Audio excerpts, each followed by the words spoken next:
Gabi mga pangga. Ayan. True. Nasa labas kami ngayon ng parlor kasi overtime. Ayan si Mommy Vicky. Laban lang. Ito gabi na pumasok to, pasaway to eh. Eh, Yan, dito kami sa labas kasi masakit sa mata.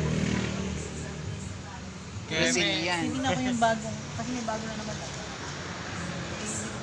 Ay, di ba yung limong ginagawa sa akin? Anong tawag? Brazilian botox. Ito ano naman? Sarap dito sa labas, mahangin. Yun lang inaalok sa akin yan.